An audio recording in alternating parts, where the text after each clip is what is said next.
और आज की जो कहानी है थोड़ी सी डिफरेंट है, थोड़ी अलग है। बहुत सारे आप लोगों ने फरमाइश भी की थी।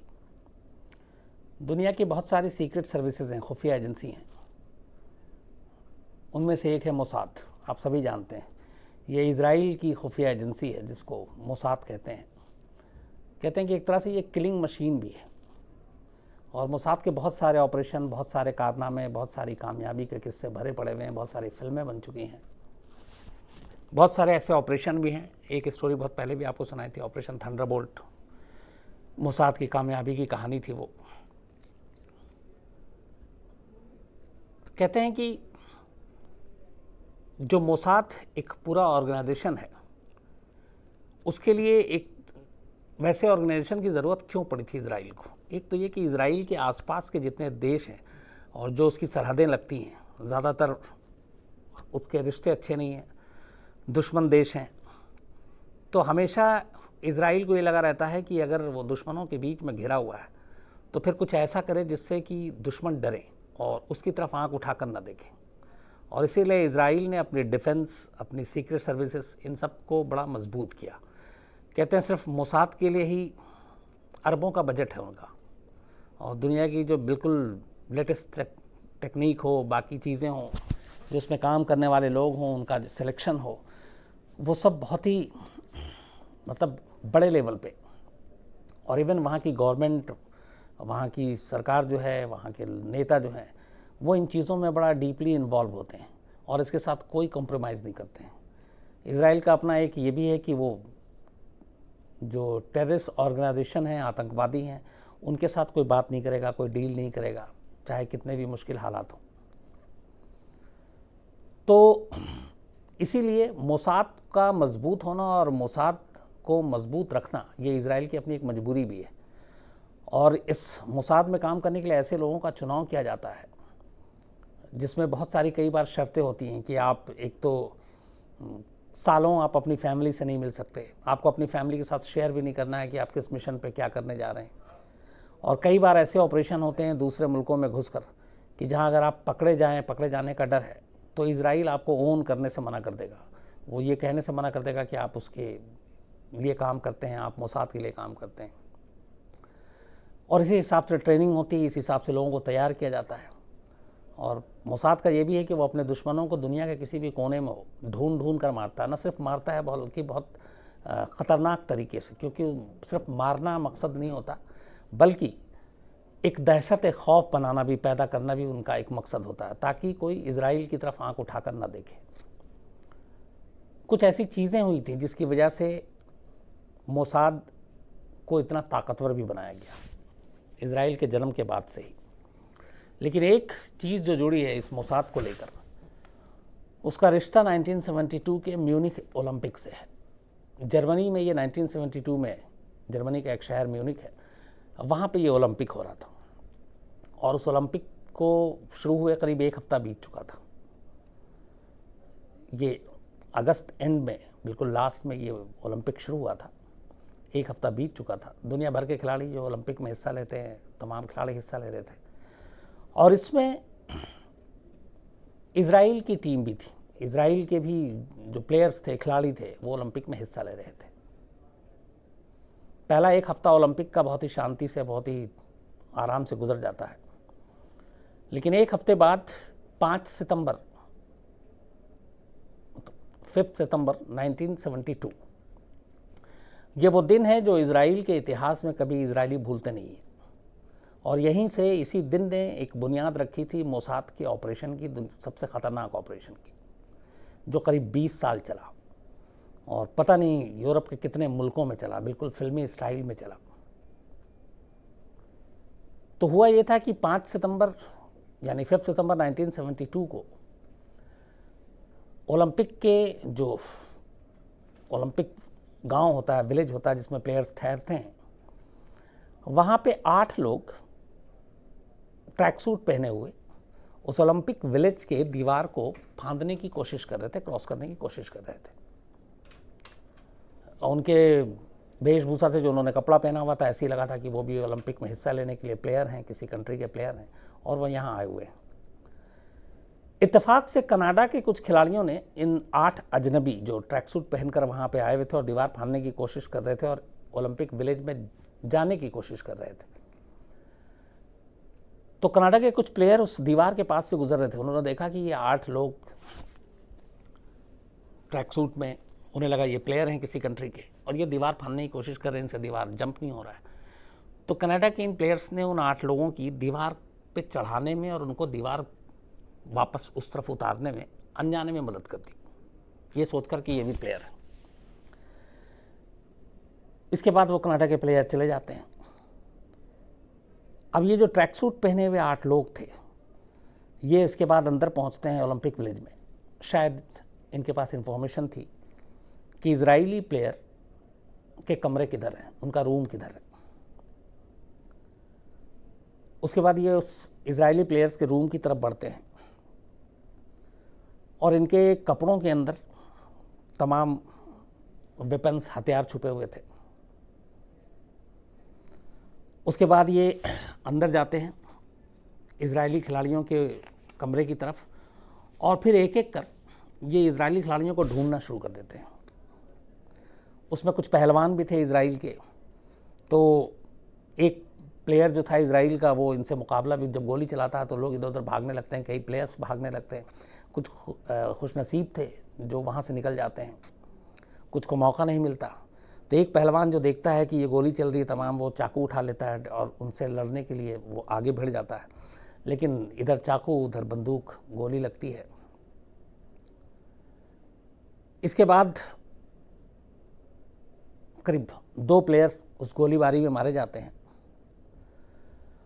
और थोड़ी देर के बाद बाकी करीब 11 टोटल खिलाड़ी थे, उनको ये 8 के 8 लोग बंधक बना लेते हैं। अब ये जो 8 थे जो ट्रैक सूट पहनकर वहाँ घुसे थे दीवार फांद कर, ये एक्चुअली कोई प्लेयर नहीं थे, कोई खिलाड़ी नहीं थे, ये बल्कि फ़िलिस्तीन लिबरेशन ऑर्गेनाइजेशन से जुड़े हुए लोग थे। इजराइल और फ़िलिस्तीन की पुरानी दुश्मनी, पुरानी लड़ाई चल रही है, हम सब जानते हैं। तो ये फ़िलिस्तीन लिबरेशन ऑर्गेनाइजेशन के लोग थे, मेंबर थे 8, और ये ओलंपिक विलेज में घुसकर 11 खिलाड़ियों को बंधक बना लेते हैं। इसके बाद बंधक बनाने के बाद अब चूंकि अफरा तफरी मच चुकी थी, ओलंपिक विलेज में गोली चल चुकी थी, जर्मनी की सरकार भी परेशान थी। उसके बाद इनकी पहली बार डिमांड आती है सामने, और डिमांड ये थी कि जो इजराइल के जेल में फ़िलिस्तीनी लिबरेशन ऑर्गेनाइजेशन के 234 लोग बंद हैं, उनको रिहा किया जाए, और अगर उनको रिहा नहीं किया जाएगा तो ये 11 के 11 खिलाड़ियों को मार देंगे। अब इजराइल के अंदर ये कानून है कि वो आतंकवादियों से कोई मोल भाव नहीं करेंगे, कोई समझौता नहीं करेंगे, कोई बातचीत नहीं करेंगे।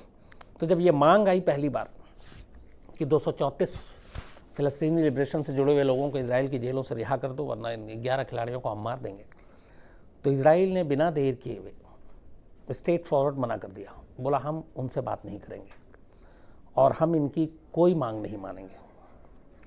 जब ये मैसेज यहाँ पहुँचा तो इन आतंकवादियों ने, और जो फ़िलिस्तीनी लिबरेशन से जुड़े हुए थे, 2 प्लेयर्स की लाशें को, जो लाश थी वो दरवाजे के बाहर फेंक दिया, और उन 2 लाशों को प्लेयर्स के दिखाकर कि ये देखो कि अगर हमारी बात नहीं मानी तो बाकी के प्लेयर्स को भी हम इसी तरह मारते जाएंगे। तो 2 प्लेयर्स की लाशें बाहर आईं। जो जर्मनी की अथॉरिटी थी वो उन लाशों को उठाकर ले गई। अब इधर पैनिक सिचुएशन था, इजराइल के लिए सीधे सीधे धमकी थी कि भैया आप 2 मारे हैं, बाकी भी मार देंगे अगर तुमने हमारी बात नहीं मानी। लेकिन इजराइल का इरादा नहीं बदला, वो अब भी इजराइल कह रहा था कि हम इनसे बात नहीं करेंगे और इनकी कोई मांग नहीं मानेंगे। उस वक्त गोल्डन मेयर थी इजराइल की प्राइम मिनिस्टर। अब चूंकि ओलंपिक का खेल, उसमें इस तरह का टेररिस्ट अटैक, इजराइल के सारे प्लेयर्स बंधक, 2 की लाशें, अब आप समझ सकते हैं कि हालात कैसे होंगे। हर एक की नज़र उस वक्त इजराइल पे थी कि इजराइल क्या करेगा, क्या इजराइल इनकी बातें मानेगा, क्या आतंकवादियों से समझौता होगा, क्या वो अपने प्लेयर्स को बचाने के लिए कुछ करेगा। ये सारी चीज़ें चल रही हैं, लेकिन इजराइल एकदम साफ 2 टूक शब्दों में उसने बोल दिया कि हम कोई ऐसा समझौता नहीं करेंगे। अब ये लाइनें जो सामने आई उस वक्त, अब जाहिर सी बात दुनिया भर की मीडिया में भी ये हेडलाइन चल रही है, तो अब ये था कि इसका मतलब है कि इजराइल अपने प्लेयर्स को बचाने के लिए कुछ नहीं करेगा और वो सब मारे जाएंगे। तो लोगों की धड़कनें बेहद तेज़ थीं कि आगे क्या होगा, क्या आतंकवादी उन सबको मार डालेंगे या फिर कोई बीच का रास्ता निकलेगा। इसी बीच में इजराइल ये सब चीज़ें तो शर्तें तो मानने को तैयार नहीं, बातचीत के लिए भी तैयार नहीं, पर उसने जर्मनी की गवर्नमेंट से एक रिक्वेस्ट की कि वो म्यूनिक में अपने स्पेशल फोर्सेस भेजना चाहता है और वो अपने प्लेयर्स को एक ऑपरेशन के ज़रिए रिहा करवाना चाहता है, तो उसकी इजाज़त दे। आप कोई भी जो आर्म फोर्सेस होती हैं उसको किसी दूसरे मुल्क में भेजने के लिए वहाँ के मुल्क की परमिशन ज़रूरी है। तो इजराइल ने जर्मनी से ये गुजारिश की कि आप हमारे स्पेशल फोर्सेस को जर्मनी में आने दें, म्यूनिक में आने दें, हम उस विलेज में जाकर खुद ही ऑपरेशन करके हम अपने खिलाड़ियों को बचाएंगे। लेकिन जर्मनी की दिक्कत ये थी कि इतना बड़ा एक खेल का आयोजन, ओलंपिक जैसा इवेंट जिस पे पूरी दुनिया की नज़र है, दुनिया के हर मुल्क उसमें हिस्सा ले रहा है, और वहाँ अगर इस ऑपरेशन के दौरान कुछ गड़बड़ हो गया तो जर्मनी की बहुत बड़ी बदनामी होगी। तो इन्हीं सब चीज़ों को देखते हुए कि खून खराबा ज़्यादा होगा, जर्मनी ने मना कर दिया। उसने कहा कि हम आपके स्पेशल फोर्सेस को यहाँ अलाउड नहीं कर सकते। तो ये रास्ता भी बंद हो गया। धीरे धीरे वक्त बीतता जा रहा था और बातचीत की कोई गुंजाइश नहीं थी। जर्मनी अपने तरफ से कोशिश कि किसी तरह कोई समझौता हो, लेकिन इजराइल का एकदम खुल्लम खुल्ला जवाब कि हम कोई समझौता नहीं करेंगे। खिलाड़ी सारे अभी भी उनके कब्ज़े में, 2 की लाशें मिल चुकी हैं। तो जब वक्त बीतता गया और शायद आतंकवादियों को भी इस बात का एहसास था, जो 8 के 8 थे, कि इजराइल उनकी बात नहीं मानेंगे और उनकी शर्तें शायद वो ना माने, तो इसलिए उन्होंने फिर अचानक अपनी शर्त बदली और उन्होंने कहा कि ठीक है, आप जो 234 बंद हैं जेल में उनको आप मत रिहा करो, लेकिन हमें यहाँ म्यूनिक शहर से बाहिफाजत निकल जाने की इजाज़त दो और हम ये जो प्लेयर्स हैं इजराइल के, इनको अपने साथ बंधक बनाकर लेकर जाएंगे, तो आप वो दे दो, वरना फिर हम उनको यहीं मार देंगे। और उनका ये था कि उनको बिल्कुल मतलब पूरी सुरक्षा के साथ बाहर जाने की इजाज़त दी जाए। इसके लिए उन्हें प्लेन दिया जाए, उन्हें म्यूनिक ओलंपिक विलेज से एयरपोर्ट पहुंचने के लिए बस दी जाए। तो ये सारी चीज़ें मांग थी।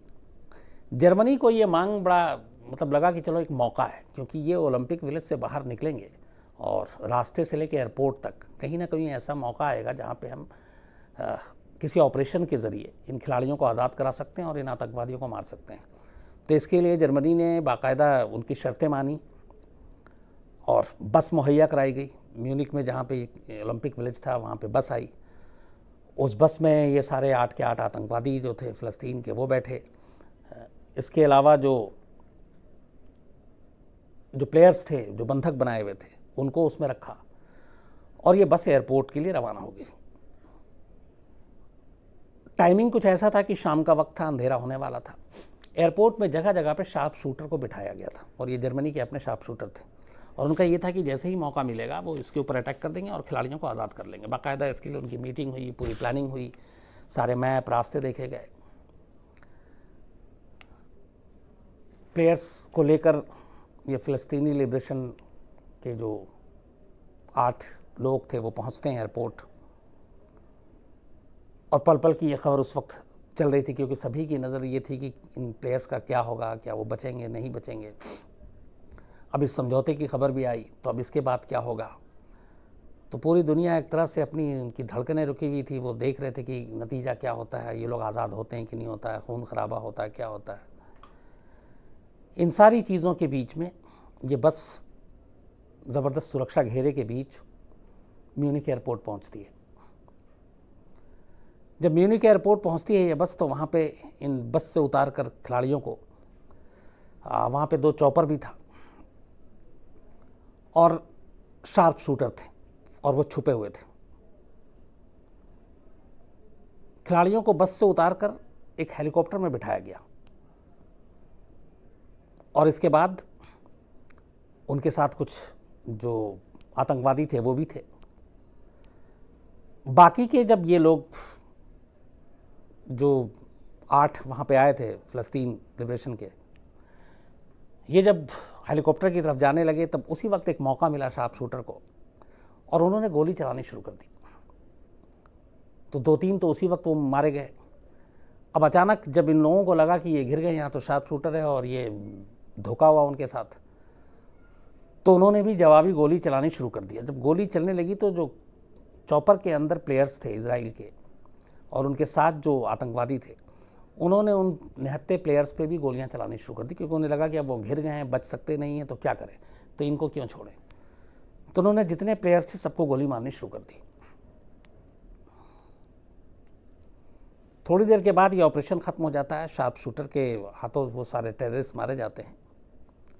लेकिन इस पूरे ऑपरेशन में जो अपने आप को घेरा पाते हैं, तो जो आतंकवादी हैं वो इजराइल के 9 के 9 प्लेयर्स को भी गोली मार देते हैं और उन सबकी मौत हो जाती है। हालांकि इसका ऐलान उस वक्त नहीं किया जाता है, शाम को कहा जाता है कि ऑपरेशन अभी चल रहा है, बाकी चीज़ें हैं। लेकिन सुबह साफ हो जाता है कि इजराइल का कोई भी खिलाड़ी ज़िंदा नहीं बचा। 2 प्लेयर ओलंपिक विलेज में मारे गए, 9 को एयरपोर्ट पे शार्प शूटर के साथ जब मुकाबला होता है तो वो मारे जाते हैं। अब जाहिर सी बात है कि इस 11 खिलाड़ी की मौत को लेकर पूरी दुनिया में शोक, और उधर इजराइल में भी ज़बरदस्त गुस्सा। एक तो इजराइल सरकार की पॉलिसी की बात नहीं करेंगे, झुकेंगे नहीं, वो झुके नहीं आखिर तक। इजराइल को उम्मीद थी कि किसी तरह खिलाड़ी को वो बचा लेंगे किसी ऑपरेशन से, लेकिन वो मुमकिन नहीं हो पाया क्योंकि जर्मनी इजाज़त नहीं दी। अब लोगों में भी गुस्सा और बदला लेना है, और ये पता चल चुका था कि ये कौन सा ऑर्गेनाइजेशन है जिसने ये सब कुछ किया है। और इसको ब्लैक सितंबर, चूँकि 5 सितंबर की घटना थी 1972, ब्लैक सितंबर भी इसको नाम दिया गया। अब ये था कि इजराइल इसके पलट के क्या करेगा, पूरी दुनिया की नज़र इस पे थी, क्योंकि इजराइल एक तरफ आतंकवादियों से बातचीत और समझौते के लिए नहीं झुका, लेकिन वो बदला लेगा ये सब जानते थे। और वही हुआ। इजराइल की प्राइम मिनिस्टर ने फ़ौरन मीटिंग बुलाई, मोसाद के चीफ से बात हुई और ये कहा गया कि इस पूरे ऑपरेशन में जो फ़लस्तीन के लोग इन्वॉल्व थे, जाहिर सी बात है वो 8 टेररिस्ट थे, वो तो मारे गए, लेकिन इसकी पूरी साजिश किसने रची, प्लानिंग में कौन कौन शामिल था, फंडिंग कहाँ से हुई, पैसे किसने दिया, तो जो भी इस ऑपरेशन से, ऑपरेशन म्यूनिख से जुड़ा हुआ था, उनमें से किसी एक को भी नहीं छोड़ना, चाहे वो दुनिया के किसी भी कोने में हो। और इसका नाम रखा गया इस ऑपरेशन का रैथ ऑफ गॉड, यानी खुदा का कहर। तो रैथ ऑफ गॉड, खुदा का कहर, ये ऑपरेशन का नाम रखा गया। और इसमें यह तय हुआ कि इस ऑपरेशन के लिए जो मोसाद के कमांडो तैयार होंगे, उनके साथ कुछ चीज़ें होंगी। पहली कि वो भूल जाएं कि उनका अभी कोई फैमिली है, क्योंकि इस ऑपरेशन के लिए उन्हें मालूम नहीं कहाँ कहाँ जाना पड़ेगा। दूसरी कि वो किसी से बात नहीं करेंगे, ना अपनी फैमिली से, कि वो किस मिशन पे जा रहे हैं। तीसरी, अगर वो कहीं पकड़े जाते हैं दूसरे मुल्क में, तो फिर वो ये नहीं कहेंगे कि मैं इजरायली सिटीज़न हूँ या फिर मैं मोसाद के लिए काम करता हूँ। ऐसे लोगों की टीम तैयार करने को कहा गया। ऐसे लोगों की टीम बनी, टीम तैयार हुई। ये उसी दिन की बात है जिस दिन ये प्लेयर्स के साथ हुआ, रातों रात। लेकिन उन लोगों तक पहुंचना, उन लोगों को मारना, उनकी लिस्ट बनाना, जाहिर सी बात है इसमें वक्त लगता है। इससे पहले इजराइल की जनता को ये दिखाने के लिए और बताने के लिए कि हमारे ऊपर जो हमला करेगा, हमसे जो आंखें टेढ़ी करेगा, हम उसे छोड़ेंगे नहीं, बाकायदा इजरायली सेना ने सीरिया और लेबनान में बहुत सारे ऐसे कैंप मौजूद थे जो फ़लस्तीन लिबरेशन ऑर्गेनाइजेशन के थे, तो उनके 10 ठिकानों पे बमबारी कर दी 2 दिन बाद ही। मतलब ये 5 सितंबर की बात है जब अटैक हुआ। 7 सितंबर को, 7 सितंबर 1972, इजरायली सेना ने सीरिया और लेबनान में फ़लस्तीन लिबरेशन ऑर्गेनाइजेशन के 10 कैंपों को चुना और उसके ऊपर बमबारी की ज़बरदस्त।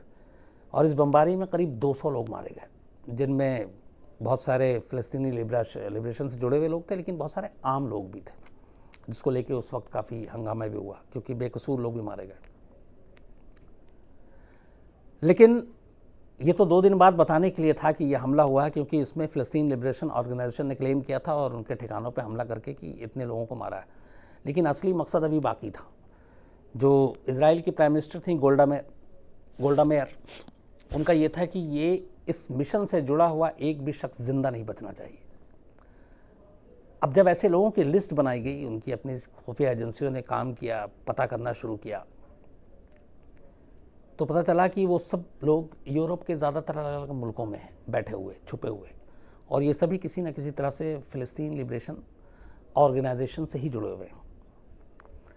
अब इजराइल के इलाके से बाहर दूसरे मुल्कों में, वो भी किसी एक मुल्क में नहीं, अलग अलग देशों में अलग अलग नाम से लोग ठहरे हुए हैं जो उनके दुश्मन हैं। उन तक पहुंचना है, मोसाद के तौर पे भी नहीं पहुंचना है, जाहिर सी बात।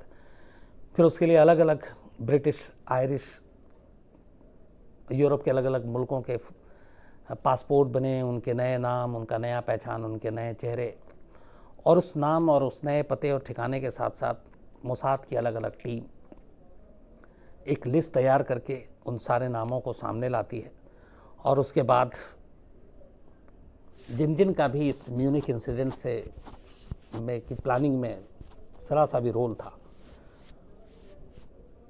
उन सबको लिस्ट बनाकर उनके ख़ात्मे की एक पूरी तैयार की जाती है, एक लिस्ट, और इसके बाद ये काम शुरू होता है। मोसाद के एजेंट ये 1972 में चुके हुआ था,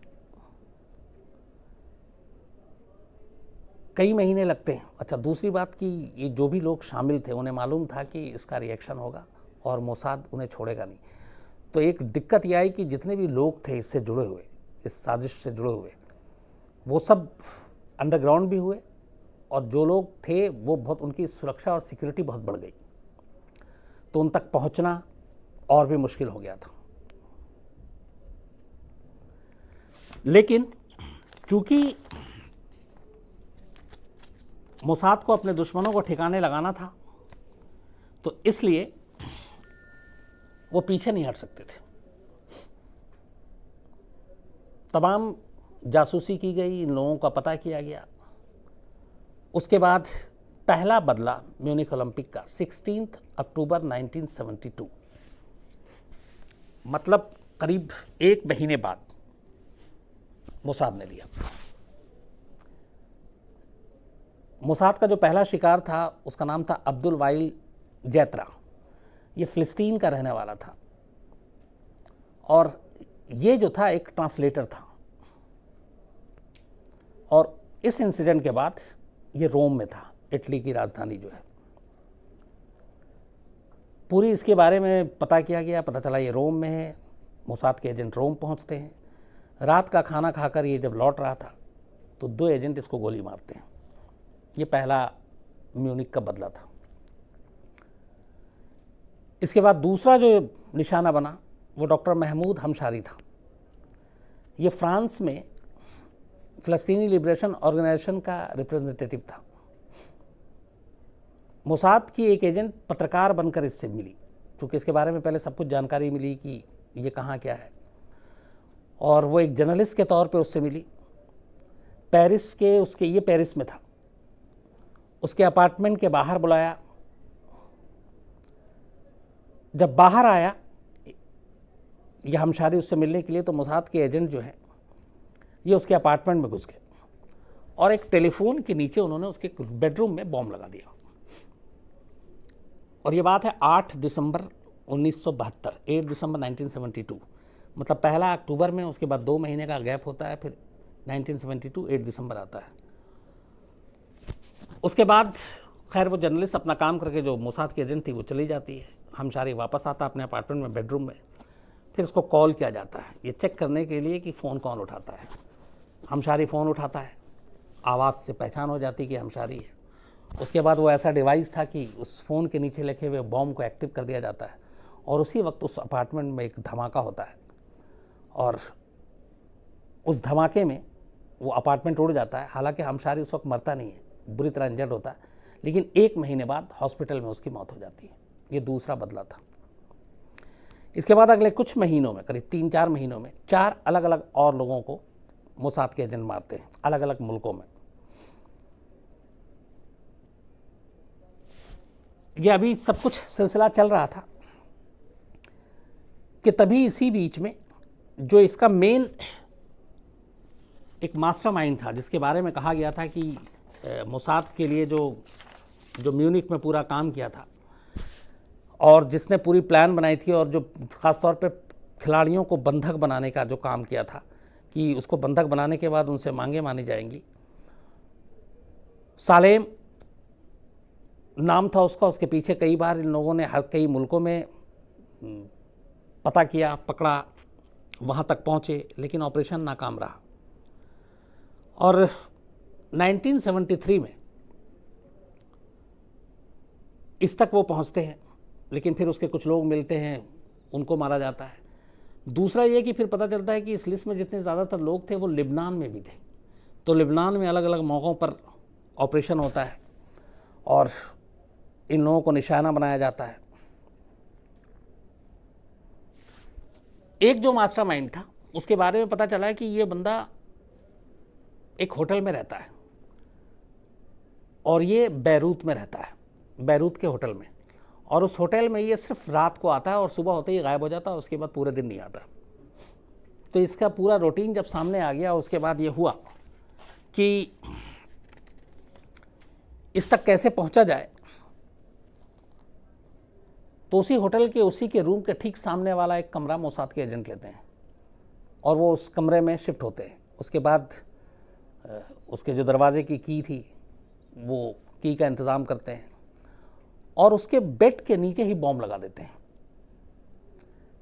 अब लेकिन ये है कि बेड के नीचे बॉम्ब लगा दिया, लेकिन उस बेड पे वो उस वक्त सो रहा है कि नहीं, ये पता करना ज़रूरी था, वरना ये हो सकता था कि फिर वो बॉम्ब बेकार जाए।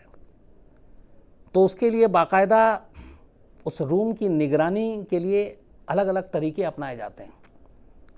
और फिर जैसे ही एक दिन उनके एजेंट की तरफ से सिग्नल मिलता है कि वो बंदा आ गया और बेड के ऊपर लेट गया है, सोने जा रहा है, उसी वक्त उस बॉम्ब को एक्टिव किया जाता है और वो पूरा रूम ब्लास्ट कर जाता है और उसमें इसका जो मास्टरमाइंड था उसकी मौत होती है।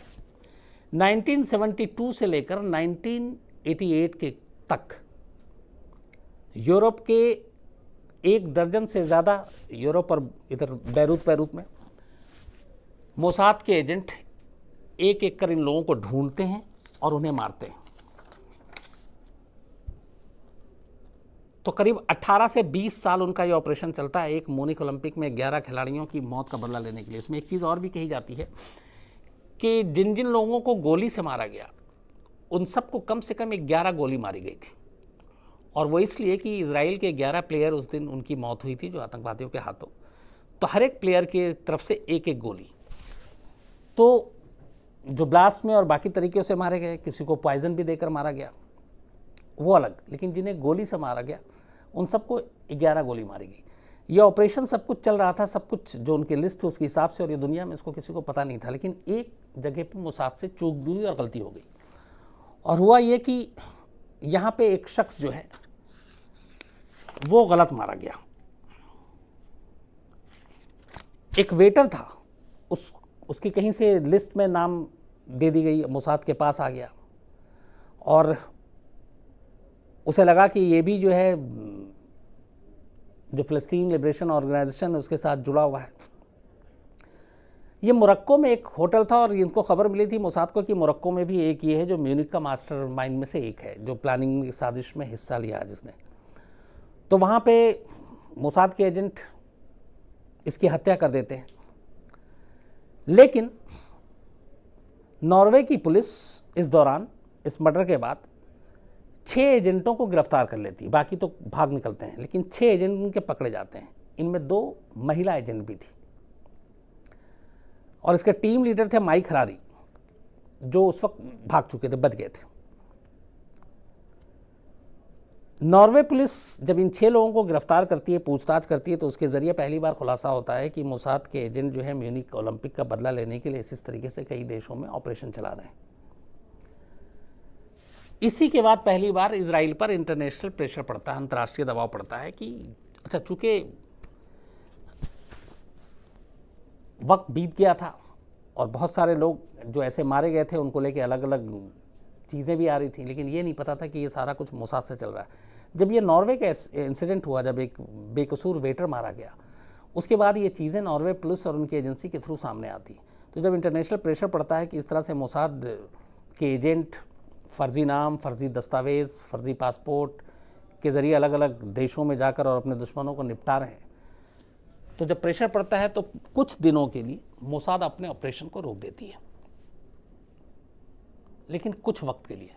इसके बाद फिर खामोशी से उनका ऑपरेशन चलता रहता है और कहते हैं कि 1988 में जब उनके लिस्ट में दर्ज हर नाम मिट चुका होता है, तब जाकर ये ऑपरेशन ख़त्म होता है। तो करीब अपने 11 खिलाड़ियों की मौत का बदला लेने के लिए 18 से 20 साल तक दुनिया के कई देशों में मोसाद के एजेंट घूमते हैं, अलग अलग नाम से, अलग अलग हुलिये से, अलग अलग तरीके से अपने दुश्मनों को सालों पीछा करते हैं, सालों उनके बारे में जानकारी इकट्ठा करते हैं, लेकिन उनके घर घर में घुस घुस कर, उनके ठिकानों में घुस कर उन्हें मारते हैं, उन्हें सज़ा देते हैं और इस तरीके से म्यूनिख ओलंपिक के अपने 11 खिलाड़ियों का वो बदला लेते हैं।